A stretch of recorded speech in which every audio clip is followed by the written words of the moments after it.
Muy buenas tardes a todos y todas los que nos acompañan el día de hoy a nuestra cuarta sesión del seminario Antropología de la Producción, Agencias y Procesos, a nombre del Centro INA San Luis Potosí, la arqueóloga Ivonne Pérez y su servidora Imelda Aguirre, les damos la más cordial bienvenida. Hoy tenemos el agrado de contar con la presencia del doctor Alonso Zamora Corona, que nos presentará el tema Naturaleza y Cultura Material entre los pueblos indígenas de América. Apuntes para una ontología comparada. Entonces, sin más preámbulos, doctor Alonso, te damos la bienvenida y te damos la palabra. Muchas gracias, Imelda. Bueno, muy bien. El tema de esta presentación, como ya lo dijo Imelda, es la relación entre naturaleza y cultura entre diversos pueblos indígenas de América, sobre todo con énfasis en la idea de cultura material. Pues es, digamos, como una... digamos que voy a presentar una perspectiva afín a la del giro ontológico, pero un poquito diferente, pensando un poco también como, pues en el análisis que se puede hacer de ritualidad, cultura material y ontología, ¿no? Entonces, voy a hacer rápido una introducción a esto del giro ontológico, así muy rápido, porque pues veo que la mayoría, pues, de los presentes y las presentes pues son antropólogos y antropólogas, entonces eh, para ir así como rápido y también voy a explicar como la propuesta que he estado desarrollando y cómo sería posible como una comparación más amplia pues que la que se ha realizado hasta ahora, ¿no? Bueno, el giro ontológico, pues como muchas de ustedes saben, es una propuesta antropológica que ha sido desarrollada eh, pues a partir de la obra de diversos autores, destacando por supuesto a Eduardo Viveiros de Castro, que en su artículo de 1998 sobre perspectivismo y deixis entre los pueblos del Amazonas, pues estableció un paradigma muy importante que nos ha permitido pensar de otra manera pues las ideas de los pueblos indígenas y también después, o sea, se ha extendido como para pensar en general las ideas de, pues incluso de cualquier sujeto o etnográfico, ¿no?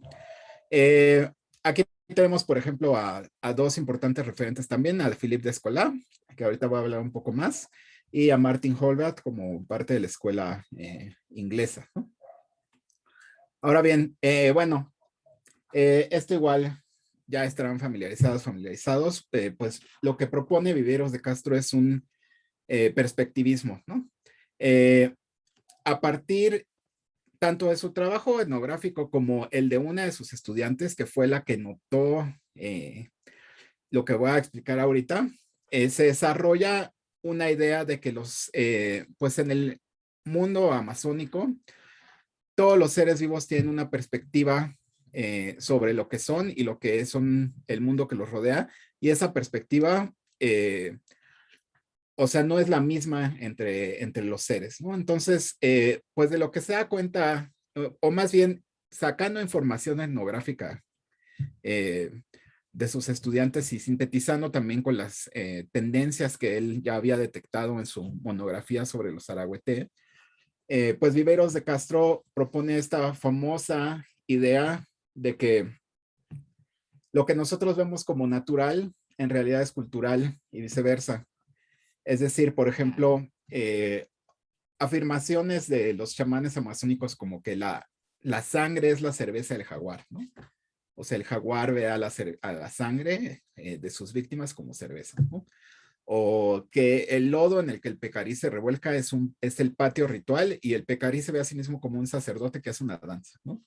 Entonces, estas perspectivas, pues Viveros de Castro propone tomarlas en serio, o sea, no solamente como metáforas, sino como ontología, como, bueno, él habla de ixis cósmica, ¿no? Pero después se desarrolla más como la idea de tomarlo en cuenta como ontologías, ¿no? O sea, como verdaderos estados del ser, pero vinculados a perspectivas, ¿no? Entonces, el jaguar tiene una idea de lo que él es, que es muy distinta a la que yo veo. A veces sí lo puedo ver, si, por ejemplo, los chamanes y especialistas rituales, pero por lo general, pues no se ve así el común de las personas, ¿no? Bueno, aquí hay algunas características. Justamente a esto se le llama multinaturalismo. Es decir, todos los seres de la naturaleza tienen cultura y más bien hay diferentes naturalezas, ¿no? Una sola naturaleza, múltiples culturas es lo que más o menos se propone, ¿no? Eh, Obviamente está también el referente de Descolá, que igual trabajando entre los Ashuar se dio cuenta de la existencia de esto que llama la selva culta, ¿no? Es decir, todos los seres que hay en la selva, incluso los árboles, los vegetales, todo tiene una cultura. Se perciben como habitantes de naturalezas o mundos diferentes y básicamente pues el chamán y los especialistas rituales ejercen una diplomacia para relacionarse con estos seres, ¿no? Entonces, pues, o sea, donde nosotros solamente vemos como occidentales lo natural, ellos ven lo cultural en todas partes, ¿no? Y bueno, de Escolá, pues obviamente va a llegar a formular esta idea de ontologías comparadas en su obra Pas de la Nature et Culture, o Más allá de la naturaleza y la cultura, donde pues básicamente habla de un cuadro de ontologías, ¿no? Que, bueno, ha recibido como diversas críticas, pero es como un primer intento, ¿no? De comparar todas las ontologías que según él ve en diferentes culturas, aunque bueno, muchas de ellas pues no había como referentes pues tan de primera mano. Obviamente el contraste principal era entre el naturalismo occidental, donde hay una naturaleza y múltiples culturas, y el multinaturalismo que él ve en el Amazonas o, por ejemplo, aquí, pues, Amazonas ecuatoriano, etcétera, ¿no? Ahora bien, el problema, por ejemplo, que ocurrió es que, pues, los pueblos indígenas mesoamericanos quedaron un poco en una especie de, pues, como de limbo, ¿no? Descolá los consideró como analogistas, ¿no? Es decir, que veían una proyección de la sociedad humana en la naturaleza, pero sin la idea de perspectivas propias, ¿no? Sino que más bien era como un paralelismo más simple, ¿no? Y a esto lo identificó con la idea del totemismo, ¿no? Entonces, no se hablaba de un perspectivismo, ¿no? Sin embargo, pues en años recientes y con el trabajo de diferentes estudiosos, estudiosas también, por ejemplo, Miriam Lamrani, que fue como de las primeras en hacer una tesis sobre el tema, se ha ido describiendo un perspectivismo en la etnografía de los pueblos indígenas de México. Ahora bien, bueno, esto ha sido como un poco parte de lo que yo he intentado trabajar, ¿no? Obviamente, esto incluso se puede ver en etnografías clásicas, ¿no? O sea, incluso en Ebon Vogt, este famoso etnógrafo de la región maya de los Otziles, que es básicamente canónico para la antropología mexicana, ¿no? Entonces, pues Ebon Vogt es el primero en darse cuenta. Bueno, claro, también hay otros antecedentes, ¿no? Así, muchísimos, ¿no? O sea, Guiteras, William Holland, etcétera, etcétera, ¿no? Que, bueno, obviamente hay esta idea de que las personas pues tienen una coesencia o alter ego animal, ¿no? Que recibe nombres diferentes en las comunidades, ¿no? Pero que en general se puede conocer bajo este término nahuatlizado nahual, ¿no?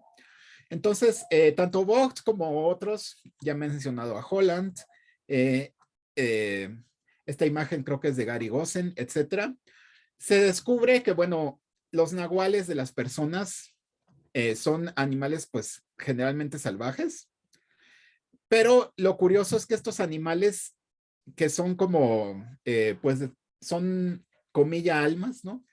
Viven en las casas de los dioses, en corrales, ¿no? Y entonces, en esto hay como una inversión igual, o sea, los nahuales son seres naturales adentro de un humano, pero viven en un mundo culturizado de los dioses, ¿no?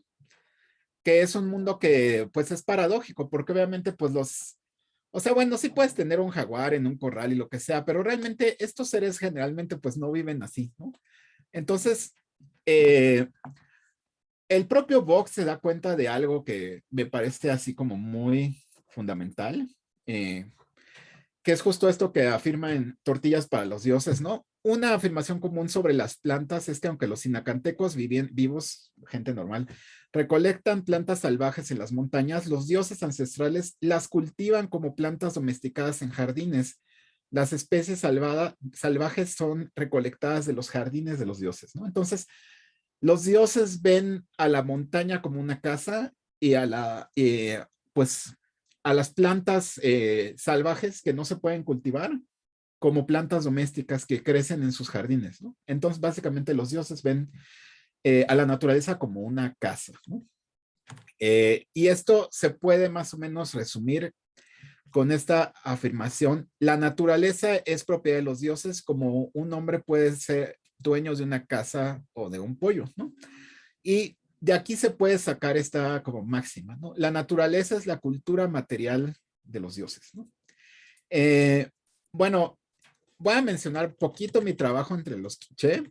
O sea, igual a mí, por ejemplo, este, eh, informantes quiché me dijeron que, por ejemplo, el nahual de un animal, de un coyote, no es una persona, ¿no? O sea, no tiene una persona adentro, ¿no? El nahual del coyote es un tambor. Entonces me dijeron, cuando un coyote caza, saca un tambor y lo toca, ¿no? Entonces se lo toca a un pollo, ¿no? O sea, cuando va a cazar se mete a tu corral y quiere comerse un pollo que está ahí en su casita de pollo, le toca un tambor y me dicen, y el pollo salta a su boca, ¿no? Entonces, en realidad, después haciendo más trabajo etnográfico y también investigando un poco bibliografía anterior, pues la conclusión es básicamente que el coyote es visto como un tambor por el dueño de los animales, o sea, por los dioses ancestrales de las montañas, que son los guardianes de la naturaleza, ¿no? Entonces, básicamente, o sea, es un poco como Teponazli de Malinalco, ¿no? O sea, así es como los dioses ven a los coyotes, ¿no? A los animales, ¿no? Entonces, estas tipo, y claro, entre los momostecos, bueno, esto fue entre los momostecos, los que son quichés que viven en las montañas de Guatemala, ¿no? Entonces, entre los momostecos está igualmente la idea de eh, por cierto, sí se ven las diapositivas, ¿verdad? Sí se alcanza a ver y aprovecho para pedirles silencio en sus micrófonos a quienes van ingresando, por favor. Listo. Sí, ahí le ponen dar mute. Bueno, entonces, bueno, así es como los dioses ven a los animales y también me explicaron, o sea, los dioses ven a las personas como los nahuales, o sea, los ven ya sea como palomas o pollitos o jaguares o lo que les haya tocado, ¿no? En este famoso esquema del nahualismo que pues todos más o menos conocemos como mesoamericanistas, ¿no? Entonces, justamente tenemos esto, ¿no? La naturaleza como cultura material de los dioses. O sea, porque el punto es que los dioses ven lo natural como cultural y pues nosotros lo vemos al revés. O sea, no lo podemos como del todo como controlar, ¿no? Y obviamente nosotros tenemos nuestra cultura, ¿no? Entonces, después seguido como viendo que esto, o sea, esto se puede un poco rastrear en muchos lugares y en muchos momentos y se pueden empezar a ver este tipo de inversiones en muchas etnografías, ¿no? Bueno, ya he planteado también que entre los mexicas se ve, ¿no? se ve que, por ejemplo, pues, y voy a hacer un poco rápido con esto porque igual hay poco tiempo, como para los dioses supremos de los mexicas, las personas son pajaritos o jaguares o águilas, dependiendo de su lugar social, que igual esto también se relaciona con lo que descubrió William Holland, pues entre los tzotziles, ¿no? Y bueno, aquí hay ejemplos, ¿no?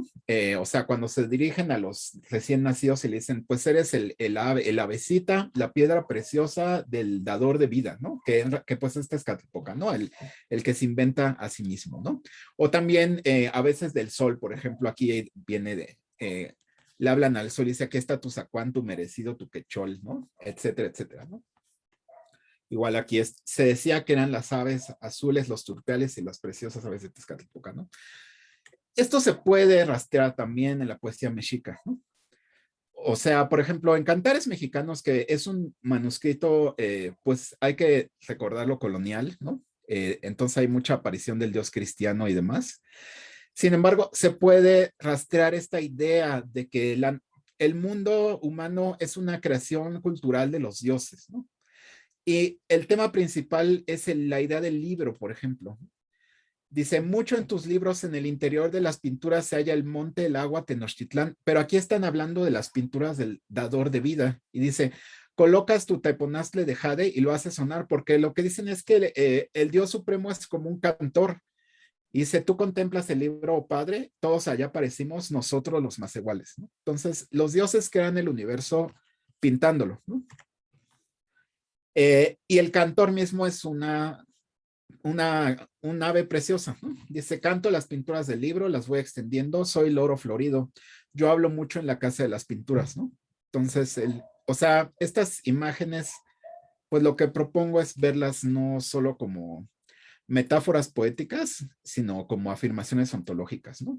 E igual esto se afirma del Creador Supremo. En su estera de libros, uno a uno van andando saliendo uno a uno andan los príncipes, el colibrí, cual ave tlauquechol y la mariposa, ¿no? Entonces, los príncipes y los nobles, pues sus nahuales, que son aves preciosas o que son mariposas o también pues cuando están en la guerra son más bien como tigres y así, salen del libro de pinturas de los dioses, ¿no? Tú reúnes a las aves Zacuán, Quetzaltótl, son ellos los príncipes, como las aves Sinitzcán, Zacuán y Tlauquechol, dices tu canto multicolor, dador de la vida. Con ello engalanas a tus amigos los mexicas y los haces fuertes. ¿Cómo lo harás? Ojalá muriera yo, como un quetzal vuele yo al interior del cielo. Por poco tiempo en verdad pintas toda la gente y allí la ves con compasión junto a ti, a tu lado. Entonces, los dioses tienen esta perspectiva de la humanidad y de la naturaleza, ¿no? Son pues sus creaciones, ¿no? En un sentido material, artístico, pero vamos a ver que también tiene que ver con el ritual, ¿no?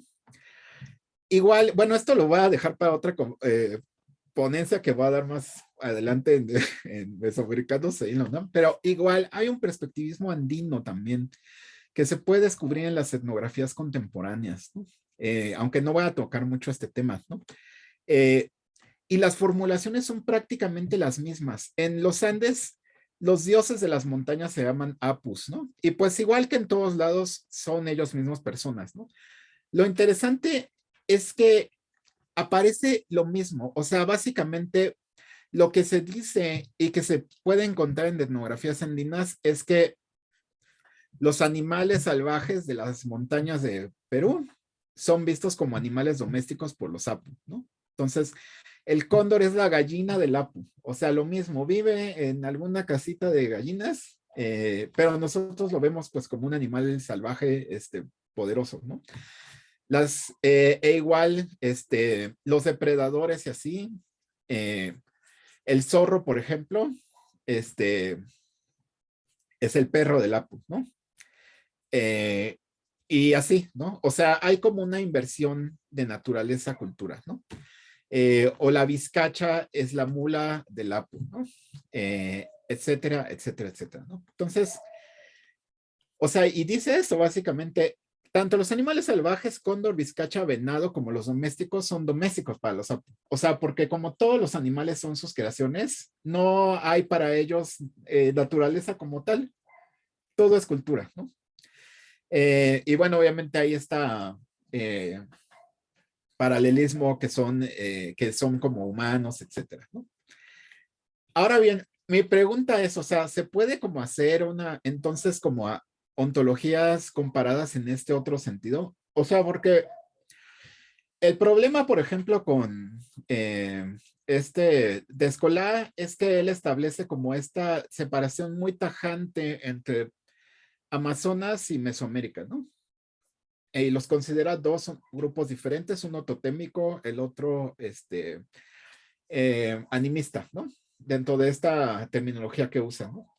En realidad lo que empiezo a ver es que tal separación no existe. O sea, por ejemplo, un colega, que lamentablemente ahorita olvidé su nombre, en Alemania, que está trabajando etnografía en Amazonas, me dice que en Amazonas es exactamente lo mismo en algunas partes, a pesar de que hay una gran horizontalidad. O sea, por ejemplo, hay un dueño de las serpientes que ve a la serpiente como un mortero, ¿no? Entonces, o sea, igual como que hay dioses dueños de los animales y así, que ven a los animales salvajes como objetos o como cosas, ¿no? O como seres domésticos. Bueno, claro, o quizás no domésticos, sino como seres culturales, pues. Y en cambio estos seres se ven a sí mismos como personas, ¿no? Entonces, esto es como para complejizar un poco el asunto que, bueno, o sea, que estableció Viveiros con una gran, pues, acierto filosófico y antropológico, pero que quizás como que dejó un poco en el aire a todos los demás, ¿no? Sobre todo con estas, pues, dicotomías un poco, pues, no sé, un poco rígidas entre sociedades horizontales y verticales, ¿no? Que igual, por ejemplo, yo, o sea, como que en mi última planteamiento de estas ideas me deja un poco llevar por eso, pero al final yo creo que más bien se va como vislumbrando que había como una idea más grande.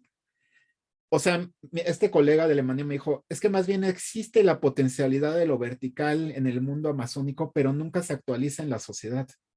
Los animales tienen dueños y así, pero esto jamás se convierte en una desigualdad social entre las personas, ¿no? A diferencia de Mesoamérica, donde sí es claro que en muchos lugares el nahualismo, por ejemplo, Holland lo relacionó con pues la desigualdad o verticalidad social, pues que se podía encontrar en su época en diferentes sociedades de los Altos de Chiapas, ¿no? Entonces, la pregunta es, o sea, ¿se pueden hacer comparar ontologías de una manera un poco más amplia, ¿no? Quizás evitando un poco como estar demasiado atados a las ideas funcionalistas, ¿no? Eh, y ver un poco más como este amplio mundo de ontologías y perspectivas que se involucran con el ritual constantemente, ¿no? Y también con la vida social, ¿no? Entonces, bueno, o sea, esa es como una pregunta, ¿no? Eh, Pensé mucho en el tema de la sesión. Como es como hay poco tiempo, voy a hablar, bueno, van a ver que me comí como 20 diapositivas al final. Hablemos, por ejemplo, de un caso que no, o sea, que pues es un poco menos familiar para muchos de nosotros, que es los indígenas Hopi del suroeste de Estados Unidos, ¿no? Es decir, de Arizona. Eh, este caso, pues que aquí se ve, ellos viven en Arizona, en una gran zona de territorio indígena, en una confluencia entre estos cuatro estados. La reservación de los Hopi está inserta dentro de la reservación Navajo. Los Navajo creo que son el grupo indígena más populoso de Estados Unidos y es el que tiene mayor territorio, o sea, tiene todo este cachote, pero aparte hay como un conflicto territorial, ¿no? Pero bueno, en fin. Este caso, los Hopi son muy famosos porque a inicios del siglo XX, el historiador del arte Avi Warburg se interesó por este pueblo, o sea, este hombre trabajaba más bien renacimiento, arte italiano, etcétera. E hizo un viaje etnográfico de algún tipo para estudiar un ritual que había obtenido mucha fama, este famoso Schlangen ritual o el ritual de la serpiente, ¿no? Aquí se le ve con, pues, con un amigo Hopi, ¿no? Entonces, eh, esta ceremonia, pues, ha sido objeto múltiple de interpretaciones y de comentarios, tanto por Barbour como por su espectacularidad, ¿no? O sea, siempre se discute mucho, ¿no? Eh, entonces, pues decidí volver a verla, ¿no? O sea, es un caso famoso y la lectura de Barbour sobre el ritual de la serpiente es muy, muy connotada, ¿no? Eh, Aquí se ve, pero para entender este ritual debo explicar algunas características de la sociedad Hopi, ¿no? Aquí se ve las viejas comunidades de Oraibi, de Hualpi, ¿no? Eh, pues el grupo Hopi es yutoaztecano, o sea, lingüísticamente está vinculado con los nahuas y así, pero es la parte más norte, ¿no? Y bueno, básicamente la sociedad Hopi consiste de clanes matrilineales exógamos y totémicamente nombrados, ¿no? O sea, bueno, pues ya antropólogos ya lo captan así. O sea, básicamente una sociedad organizada de manera clánica, ¿no? Donde la afiliación matrilineal o el descenso matrilineal es lo vital.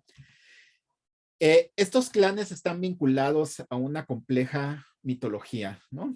Eh, Básicamente, digo, me voy a saltar unas cosas para que se entienda un poco más. Se cree que los Hopi, y esto tienen como características mitológicas que recuerdan mucho a los mexicas y a otros grupos, creen que ha habido 4 mundos, 4 creaciones, ¿no? Pero estos mundos más bien son como capas superpuestos y hagan de cuenta que hay cataclismos y la gente sube por una escalera y llega a otro mundo. Y así. Entonces, los clanes de los Hopi son ancestros que en el inframundo fueron guiados por animales sagrados o que a veces la gente tenía formas de animales y va emergiendo a través de unos agujeros rituales, pero que representan como los agujeros que había en el cielo del mundo anterior, que se llaman Sipapu, ¿no? Esto es lo mitológico, ¿no? También está como, y bueno, cada clan tiene sus objetos sagrados, ¿no? Y su comillas tótem, ¿no? Hay una cosa interesante que también yo creo que le va a llamar la atención a los antropólogos, que recientemente se ha descubierto que el modelo pues de parentesco no es suficiente para explicar la sociedad Hopi, ¿no? Entonces se ha cambiado más bien, recientemente se ha propuesto cambiar su descripción a una sociedad de casas, ¿no? Como recordarán por Levi-Strauss, esta propuesta, ¿no? De donde más bien el principio de una corresidencia y de una conexión eh, que no solo es consanguínea, sino que tiene que ver con toda una serie de factores como vivir cerca de, compartir conocimiento ritual, compartir objetos sagrados, etcétera, es lo que conforma realmente como estos clanes, ¿no? O sea, que su principio no es realmente biológico, sino es cultural, ¿no? Y esto es muy importante, o sea, poniéndolo un poco como, porque empiezo a pensar que justamente el problema del parentesco en las sociedades indígenas tiene que ver con lo material, ¿no? Con la cultura material. Por eso son sociedades de casas, ¿no? Como les llaman, ¿no? Como los calpulis mexicas o o estos glifos, emblemas mayas que no se sabe qué es, ¿no? Ahora bien, bueno, entonces están todos estos clanes y hagan de cuenta que los clanes cooperan para llevar a cabo diversas ceremonias, ¿no? A esta cooperación se le llama fratría. Entonces, una de las ceremonias más importantes es, o bueno, no está en el ranking mayor, pero es como muy curiosa para los extranjeros y tiene como un rango importante, es justamente esta ceremonia o danza de la serpiente o del antílope, ¿no? Una cosa más es que los clanes Hopi, que pues tienen nombres serpiente, antílope, oso, etcétera, tienen centros ceremoniales llamados kivas, ¿no? Que justamente tienen estas escaleras cosmológicas, ¿no? O sea, es como el mundo subterráneo, ¿no? Y también hay un tipo de perspectivismo, ¿no? Solo como más contexto. Por ejemplo, hay un relato donde un niño se va al mundo de los venados, ¿no? O sea, se pierde, encuentra venados y descubre que los venados son personas, ¿no? O sea, los venados lo llevan a su pueblo y en el pueblo los venados tienen kivas, ¿no? O sea, centros ceremoniales con sipapus, ¿no? Y descubre que al bajar por sus kivas, adentro de las kivas ellos son personas. Entonces hay como perspectivismo, ¿no? Ahora bien, esta ceremonia, la danza de la serpiente, es una cooperación entre dos sociedades, ¿no? La de la serpiente y la del antílope, pero el principal acto ritual es justamente una danza en la que los miembros de la sociedad de la serpiente sostienen serpientes con la boca, ¿no? Entonces, este aspecto es el que llamaba mucho la atención de los etnógrafos y de los viajeros del siglo XIX, ¿no? Todavía se hacen estas ceremonias, pero está prohibido ya que pues que los blancos las vean, ¿no? Pero hubo un tiempo en el que todavía las podían ver, ¿no? Entonces ahí vemos sacerdotes de la sociedad del antílope y un sacerdote de la sociedad de la serpiente, ¿no? Que, o sea, los clanes tienen como subsociedades, como cofradías de las ceremonias, ¿no? Eh, y en esta ceremonia cooperan, ¿no? Estos dos clanes que tienen su cofradía para la ceremonia y que forman una fratría, ¿no? Ahora bien, el contexto mitológico es justamente la boda entre un héroe del clan del antílope y una heroína del clan de la serpiente, ¿no? La doncella serpiente y el joven venado. Y los clanes preparan juntos esta ceremonia, ¿no? Entonces, hay una cacería de serpientes y esto te lo traen los sacerdotes serpiente, las recogen y ocurre algo muy interesante, ¿no? Que justamente es lo que veo Barbour, ¿no? Que su análisis para mí me parece muy, muy adecuado incluso hoy en día, ¿no? Dice, o sea, básicamente, el fin de la ceremonia es traer la lluvia. Ahorita les voy a explicar algo de la astronomía y así. La idea básica es que la serpiente, o más bien que el rayo es una serpiente, y que también las serpientes hacen bajar la lluvia porque son rayos, ¿no? Entonces, lo que dice Barbour y muchos otros que ocurren es que, eh, o sea, se obliga a la serpiente a ser un mediador, ¿no? Como él lo llama. Se las lleva a la kiva, ¿no? O sea, estos adoratorios subterráneos y los sacerdotes de los clanes hagan de cuenta que inician a las serpientes, o sea, las hacen pasar por una serie de ceremonias hasta convertirlas en como si fueran sacerdotes, ¿no?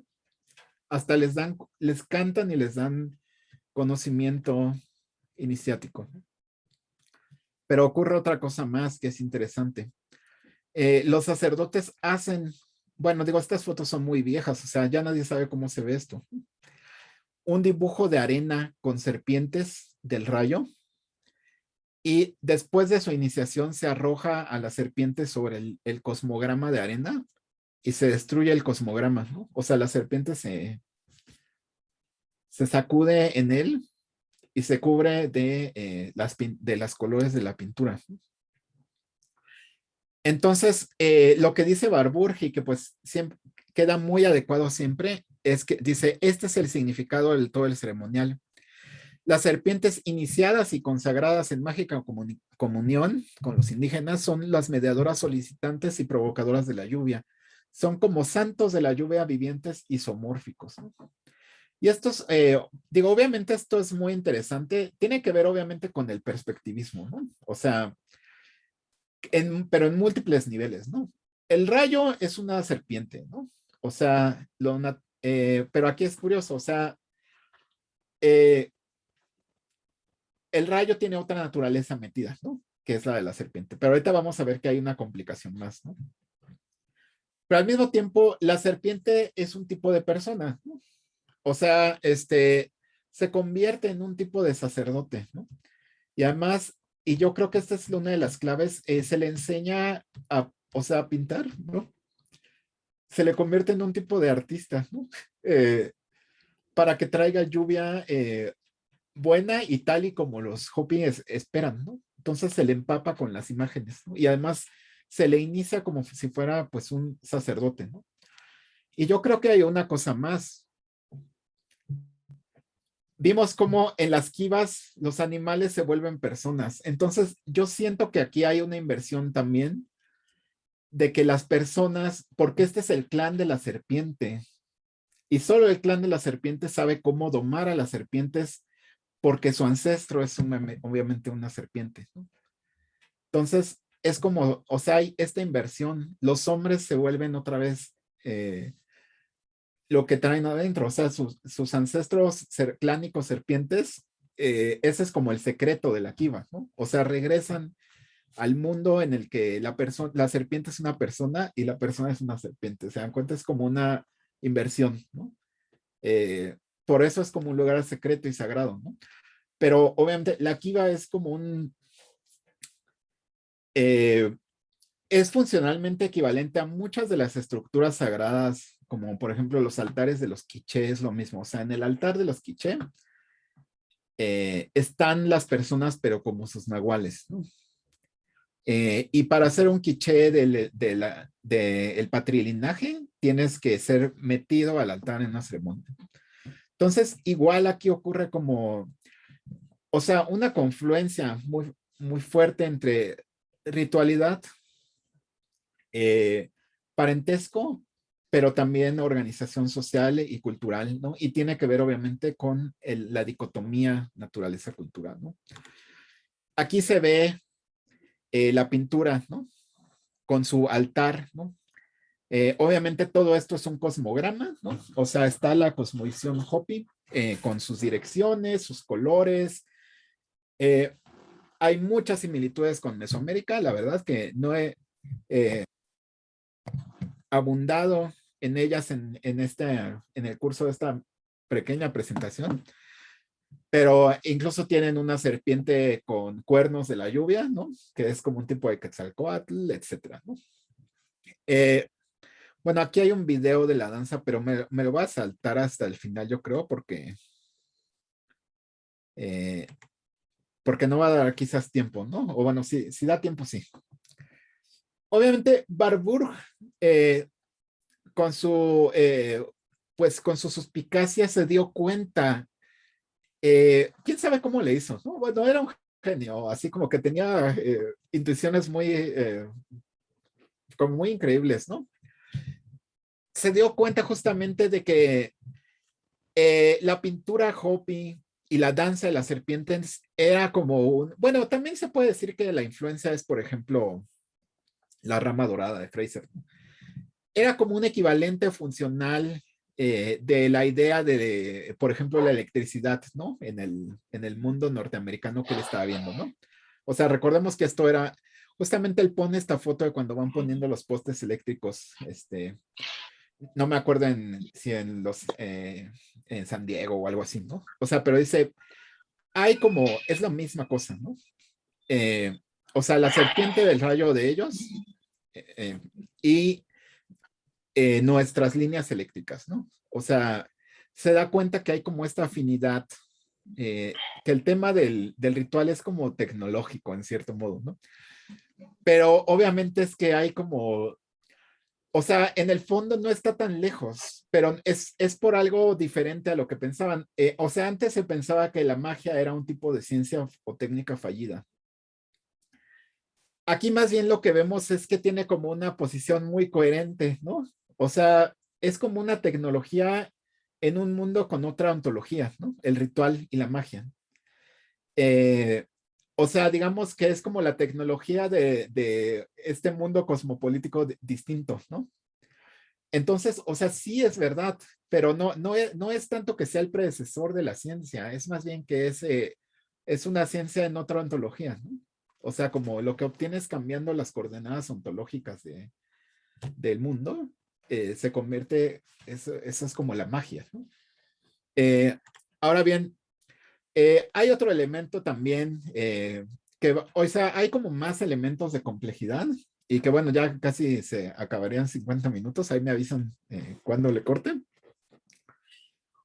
Obviamente está esto de que las serpientes viven, estos son testimonios de Hopi que recoge este antropólogo en un estudio Weston LaBar, que hacen en un estudio sobre la ofideolatría en Estados Unidos, ¿no? Tanto entre blancos evangélicos, bueno, más bien pentecostales o algo así, como en pueblos indígenas, ¿no? Entonces, obviamente las serpientes viven en las fuentes, son divinidades del rayo, ¿no? Pero hay otro aspecto de la ceremonia y que quizás con esto hay que concluir un poco, que es que no solo hay una perspectiva ontológica sobre el simbolismo de la serpiente, porque en la ceremonia no solo participan sacerdotes, sino también guerreros. Y aquí esto es interesante porque los guerreros tienen otra visión de la serpiente relámpago, ¿no?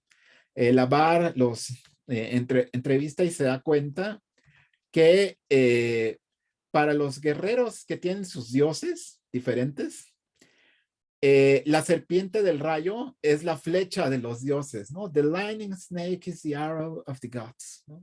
Pero de sus dioses particulares, que ahorita lo vamos a ver, del dios guerrero, de un dios cazador y del dios de la lluvia que ellos adoran, ¿no? Entonces, le dicen que, y también dicen que esta flecha es como un falo, ¿no? Entonces, cuando lanza el dios esta flecha, fertiliza los campos, ¿no? Entonces, o sea, a pesar de que es el mismo grupo, las mitologías son distintas y la ontología que se asigna a las criaturas es distinta, ¿no? Esto tiene que ver con cultos astrales. El dios de los cazadores es Orión, ¿no? Tiene un cinturón y ahí tienen sus estrellas, etcétera, ¿no? Eh, entonces, los cazadores que salen en el final del ritual tienen otra mitología diferente, ¿no? Y hagan de cuenta que estos, bueno, no los cazadores, pero los guerreros, y al final de la ceremonia en la que se casa el joven antílope y la mujer venado, salen los guerreros con estas dos objetos. Uno es como una especie, como de maraca resonadora, que es como la lluvia para ellos. Y el otro es una tabla con serpientes de relámpago, ¿no? Entonces lo que ellos dicen, o sea, como que ellos lo que dicen es, sí, la serpiente es el relámpago, pero la serpiente es solo la flecha del dios del trueno, ¿no? Entonces, es justamente como esta complejidad ontológica en la que hay que fijarse, ¿no? O sea, se ha asumido un poco que las ontologías son fijas, ¿no? Eh, o sea, por ejemplo, Johannes Neurath, que pues fue uno de mis maestros, ya ha hablado de ontologías múltiples, ¿no? Y creo que este tema se puede como extender a otros aspectos de la vida ritual, material y cultural, ¿no? O sea, más allá del simbolismo, pues, porque claro, obviamente es más fácil explicar todo esto como símbolos, ¿no? O sea, unos tienen símbolos de un tipo y otros de otro, pero lo que impide que esto sea efectivo es que al final encontramos siempre estas afirmaciones que son, o sea, no sé ni cómo deberíamos darle nombre, pero es el perspectivismo, ¿no? Ay, perdón. Esto, o sea, la serpiente del rayo es la flecha de los dioses, ¿no? O, por ejemplo, el coyote es el tambor de los dioses, ¿no? O la sangre es la cerveza del jaguar, etcétera, etcétera. Esto está en todos lados, ¿no? Todos lados. O sea, bueno, al menos, o sea, hablo de grupos. Ay, perdón por esos ruidos que, bueno, no son de mi micrófono. Gabriel, ¿puedes silenciar tu micrófono, por favor? Este, están en todos los grupos indígenas de América, básicamente. O sea, me los he topado una y otra vez, ¿no? En Perú, en Hopi, en los Hopis del suroeste, entre los mexicas, en Amazonas, obviamente. Digo, obviamente faltan muchos, ¿no? Pero esto habla más como de, como les digo, o sea, yo propondría un poco abandonar las dicotomías un poco rígidas que se propusieron al inicio de la escuela ontológica y más bien hablar de una complejidad o multiplicidad ontológica, obviamente muy vinculada a este tema que se está desarrollando también de la cosmopolítica, ¿no? Eh, Visualizar la magia, el ritual, pues, o sea, en todas sus dimensiones, no solo como política, sino yo también lo veo como técnica, ¿no? O sea, es como una especie de mundo científico, ¿no? O sea, pero estas técnicas son arte, o sea, ese es justamente el origen del término, pues, tecné es arte y es ciencia, ¿no? Entonces, lo mismo ocurre aquí, ¿no? O sea, hay que aceptar que estos, por ejemplo, estos mandalas hacen llover, pues, o sea, y que obviamente también son pues mandalas de arena indígenas, ¿no? Que tienen pues sus propiedades artísticas, ¿no? Como lo serían los mandalas de arena en el Tíbet, por ejemplo, ¿no? Eh, Igual aquí, o sea, hay una confluencia entre arte, magia, técnica, ¿no? E incluso quizás debería dejársele llamar magia, ¿no? O sea, solo es ciencia o tecnología de otro mundo ontológico distinto, ¿no? Porque al final, o sea, obviamente los informantes y todos, e incluso el poder social, es que esto hace llover, ¿no? Eh, entonces, bueno, creo que se me acaba el tiempo. Perdón, se salió el programa. Ya ni sé qué están viendo. Eh, bueno, si quieren, vamos a ver. Digo, lo malo de, bueno, me comí una parte entera sobre otros grupos porque lo calculé de más, pero eh, vamos a ver este video, pero el problema del video es que no es la ceremonia real, sino que los Hopi eh, hicieron una recreación para el presidente Roosevelt, ¿no? Eh, entonces no tiene como todas las características. Hay un público de blancos, es como un display, pero se ven como algunas partes de lo que realmente era el ritual de la serpiente, ¿no? Entonces ahí se ve, o sea, obviamente hay gente pues con trajes occidentales y así. Y ahí está, pues las danzas de las dos sociedades, ¿no? Ahorita van a ver, digo, obviamente la calidad de la grabación, pues es pues es o sea, es 1900, ¿no? Casi, casi, entonces es, y no hay sonido, ¿no? Obviamente.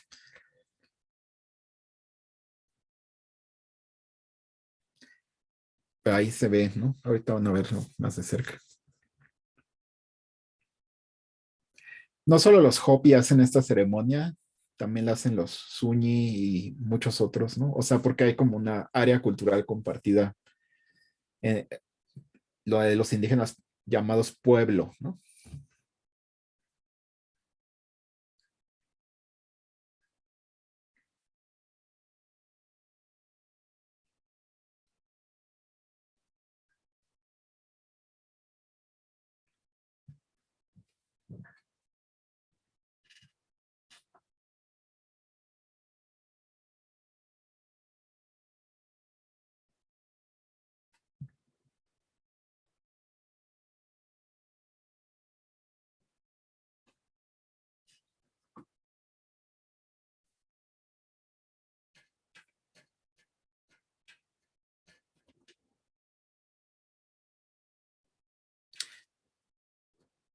O sea, se ve que las traen en las manos y ahorita van a ver el close-up, ¿no?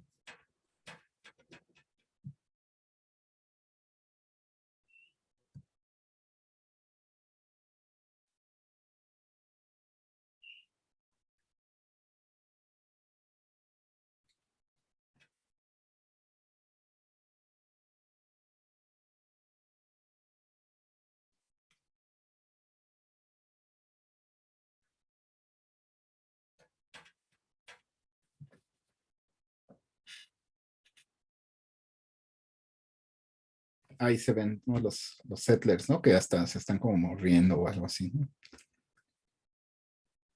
Y ese de allá es Roosevelt, ¿no?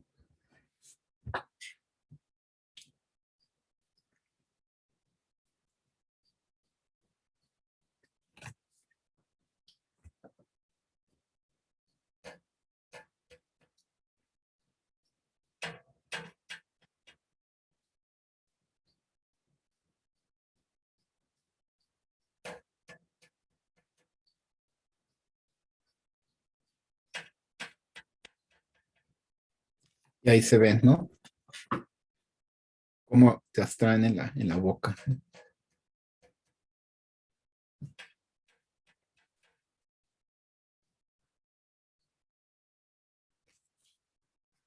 Bueno, ahí creo que termina como lo relevante, ¿no?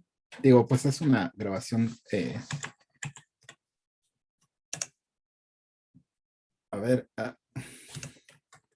no sé cómo salir a pantalla.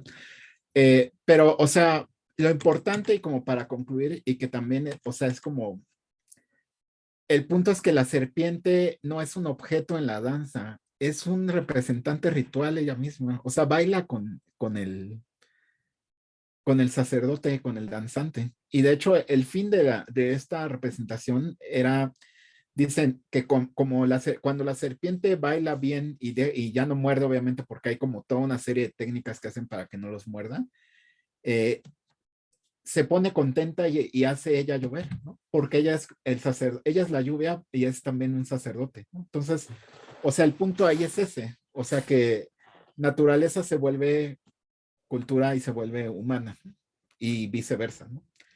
Entonces, pues, bueno, pues aquí dejo la presentación y pues les doy las gracias, ¿no? Muchísimas gracias a ti, Alonso, por la presentación. Y pues bueno, sin más, podemos abrir un espacio para comentarios. Si alguien tiene algo que expresar, va primeramente Stan. Si quieres, Stan, ya puedes. Ok, pues muchas gracias, Alonso, por por la muy buena plática. Y solamente un pequeño comentario inicial sobre esta supuesta rigidez de Philippe Descola. Si no me acuerdo bien, en su esquema, bueno, en su clasificación, ¿no? En donde describe básicamente cuatro tipologías, bueno, de relacionalidad. Eh, Siempre dice que en realidad no hay, bueno, hasta donde yo lo entendí, que siempre es una combinación, ¿no? de visiones, o sea, no son, en este sentido, no sé si realmente son tan rígidamente separados, ¿no? Uno u otro, sí, sí habla de, digamos, una forma de relacionalidad dominante, pero nunca hay culturas que solamente conocen una sola forma de relacionalidad.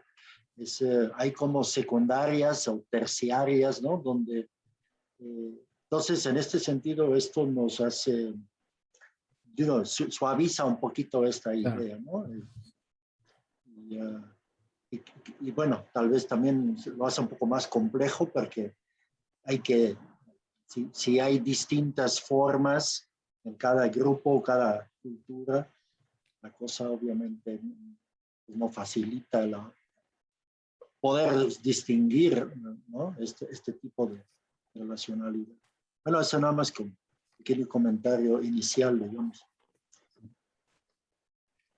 Sí, o sea, igual siento que, a ver, porque ya oscureció, entonces voy a prender un poco la luz.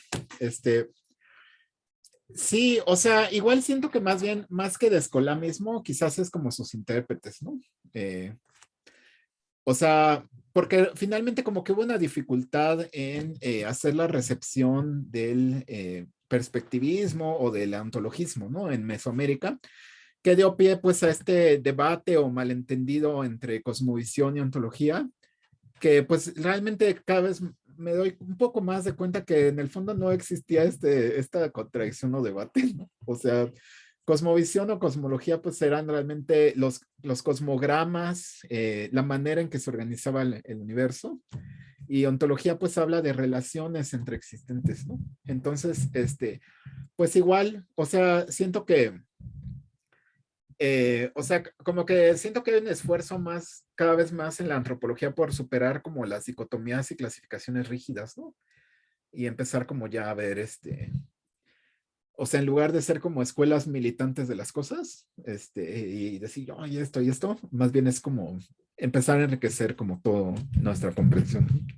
Pero sí, o sea, estoy muy de acuerdo con lo que comentas, ¿no? Perfecto. Gabriel, adelante. Sí, muchas gracias.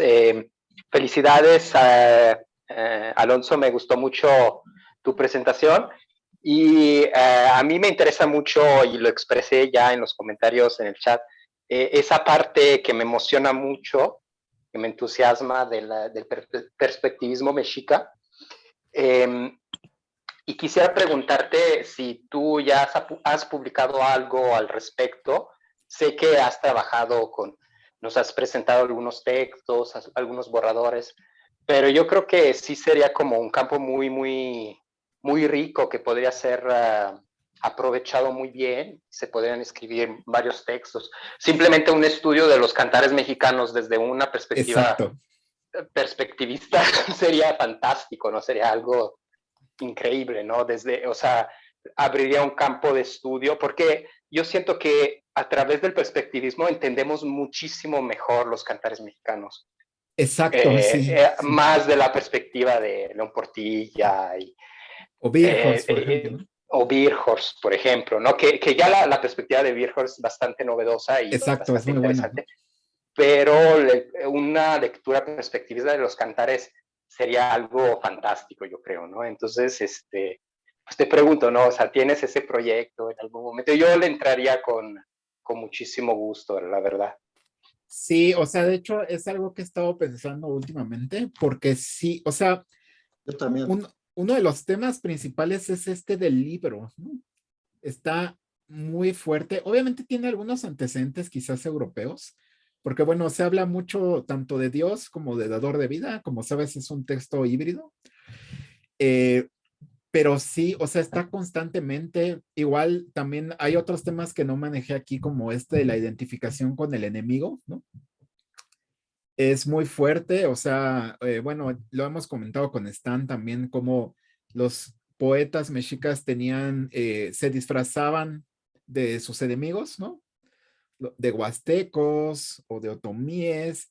Y entonces los textos poéticos de los mexicas, cuando dice Otoncuicatl o eh, Cuexteca, canto huasteco, lo que sea, no es que sean cantos huastecos porque están en náhuatl, es que son cantos de náhuatl que personificaban huastecos y asumían las propiedades de los huastecos, o sea, su valor, pues bueno, estaban asociados a la fertilidad, etcétera, ¿no? Entonces, o sea, todo este mundo es muy rico, pero como que necesita el texto volver a ser abordado después de esta polémica que fue un poco destructiva para los dos bandos, ¿no? León Portilla y Virjos, cuando los dos tenían razón en muchas cosas, ¿no? Entonces, pues sí, o sea, sí me gustaría hacer eso.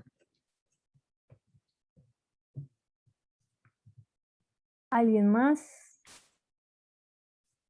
¿Algún otro comentario? Sí, bueno, no sé si alguien levantó la mano. No, Si no, Ivonne, yo. pues tú, Ok. venga. Ok. Muchísimas gracias, Alonso, por tu participación. Honestamente, a mí me encantó, sinceramente.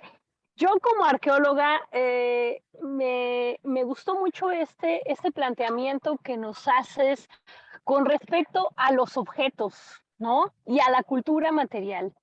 Y que implica para la arqueología replantearse y discutir el papel de los objetos en los contextos arqueológicos. Esta propuesta que tú nos haces con respecto a ¿es la naturaleza la cultura material de los dioses? Es para mí, digamos, digo, si está publicado, me gustaría que me compartieras la cita para, es el fundamento del replanteamiento para la comprensión de los contextos arqueológicos, ¿no? O sea, ¿cómo tiene que ser comprendido el objeto material, la cultura material, dentro de estas ontologías? Y además, tu definición de tecnología también me parece bastante pertinente, ¿no? En un mundo como la arqueología que está completamente centrado en estas dicotomías entre naturaleza y cultura, ¿no? Donde discutimos entonces sobre el millón de técnicas arqueométricas para definir tal o cual material, ¿no? Y por otro lado, las fuentes históricas, pero como si fueran dos rubros que no tienen comunicación entre sí, cuando lo que en muchas ocasiones vemos en los contextos arqueológicos es la incomprensión. O sea, uno como arqueólogo se enfrenta a la incomprensión cuando estos contextos son resultado de estas dinámicas como la que tú nos presentas el día de hoy, ¿no? No, pues muchísimas gracias. A mí me deja un panorama y una perspectiva muy, muy amplia. Gracias. Era más bien comentario, Alonso. Gracias. Y sí, estoy de acuerdo, o sea, con respecto a arqueología y así. Por ejemplo, yo releyendo un poco esto de los Hopi, me di cuenta igual, o sea, como antropólogo, que igual hay cosas que se pueden replantear justo pensando en la materialidad, como esto del parentesco. O sea, esta idea de la casa no solo está relacionada, o sea, no es solo la casa en sí, sino objetos, técnicas, tecnologías, cosas que obviamente se pueden rastrear en la arqueología y que, o sea, justamente este autor que escribe Los Hopi dice, inspirado en Levi-Strauss, dice, es que hemos malentendido cómo hemos dividido las sociedades no occidentales, ¿no?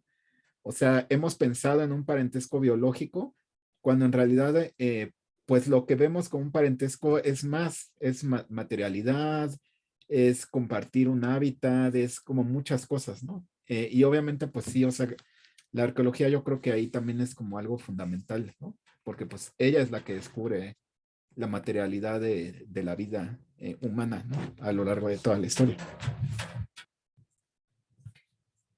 Pues bueno, ahora tiene la palabra nuevamente. Alonso, ¿tú piensas que, bueno, nosotros nos dedicamos un poquito a explorar rasgos del perspectivismo, ¿no? Y en nuestros datos aquí del norte de América, de México, ¿tú crees que cuál de las disciplinas estará, digamos, la más provechosa en este sentido? ¿Las fuentes históricas o la etnografía? Pues quién sabe, o sea, yo supongo que retomando con la compañera, pues la arqueología también tiene mucho que decir, pero digo, ya vinculando con, por ejemplo, pues está aquí Daniel Greco Pacheco que está dando, creo que un curso sobre ontología y arqueología en la ENA, pues son, o sea, realmente como que hay toda una gama de posibilidades a través de las cuales se pueden ver las cosas, ¿no? O sea, las fuentes históricas revelan estos procesos también como lo hace la etnografía o pues la investigación arqueológica, que bueno, como la nueva arqueología que se está replanteando, ¿no? Entonces, pues está difícil elegir cuál sea la más pertinente. Yo la verdad creo que todas tienen algo como importante. Todos, sí, todos tienen su aportación, ¿no? Ok, gracias. ¿Alguien más de los presentes? Pues bueno, si no hay nadie más, pues yo quiero hacer algunos comentarios. Primero que nada, agradecer mucho tu presentación y regresar a la pregunta que te planteas de inicio, ¿no? Esto de, ¿se pueden comparar ontologías de una manera más amplia? Yo creo que me parece muy pertinente y tu exposición abona para eso, ¿no? Es una muestra de ello, de comparar, no sé, si quieres, algunas relaciones, no tanto elementos, sino hablemos de esta relacionalidad entre distintos pueblos. Y pues bueno, yo creo que los datos de campo, los etnógrafos, pues tenemos lo que recogemos en campo, los arqueólogos también, lo que hacen en sus excavaciones o etcétera, pero también los historiadores y todos mismos en las fuentes, ¿no? Las fuentes también nos dan para eso. Y pues bueno, yo creo que un ejemplo fehaciente es esto de la serpiente, ¿no? O de la víbora, que está presente en varias culturas y que podríamos hacer una ontología comparada, una ontología Ajá. a partir de la serpiente. Yo lo veo mucho con los Tene, que es el pueblo en donde yo hago etnografía, en donde pues hay como toda una cosmología en torno al trueno, que es el Mamlab, y tiene algo que le llaman sus hombres rayo, Ajá. Sokinik en Tenec, y estos hombres rayo tienen como, no sé, como una sociedad jerarquizada, así como los cargos, Ah, ¿no? Y entonces en la comunidad en la que yo trabajo es una comunidad de 25 barrios, y ellos plantean que hay el trueno, que es el comisariado, y lleva a todos sus hombres rayo a distribuir el agua por todos los barrios, ¿no? Y entonces, bueno, podríamos ahondar muchísimo a partir tan solo de, no quiero decir de este elemento, sino más bien de esta relación, ¿no? De esta relación trueno, hombre rayo, serpiente, etcétera, ¿no? Podríamos ir planteando. Y yo creo que la antropología está lista para eso, ¿no? exacto. Para hacer pues, se llamaban antropologías comparadas o comparativas, que era el método por excelencia, pero ahora hacer unas ontologías comparadas, ¿no? Yo creo que estamos listos para eso. Este espacio puede servir como muchos otros que hay en estos momentos sobre eso. Y pues bueno, esto de las magias como técnicas, pues nos remite a planteamientos pioneros de la antropología, ¿no? Recuerdo a Marcel Mauss, que Exacto. hablaba de las técnicas corporales y de la magia también como, pues como una técnica, ¿no? En donde era como algo súper sofisticado de aprender el mundo, a partir de la ritualidad, etcétera. Y entonces regresar como a todos estos conceptos y revalorarlos, ahora a la luz de las ontologías comparadas puede ser, me parece, muy provechoso. Y ese Sí, es mi comentario y agradecerte otra vez mucho. sí, totalmente de acuerdo con todo lo que planteas. Muchas gracias. Ok, y bueno, ¿hay alguien, alguna otra cosa, sino para ir cerrando? Pues bueno, creo que nadie está levantando la mano. Entonces vamos cerrando. Si no quieres agregar alguna otra cosa, podemos dar por terminada esta sesión. Y pues bueno, agradecerle mucho a todos su presencia y esperemos nos veamos para la siguiente. A nombre del arqueólogo Ivonne, del Centro INA San Luis, les doy las gracias otra vez. Gracias, Iván. Hasta Muchísimas luego. gracias. Muchísimas gracias. Hasta luego. Felicidades, Alonso.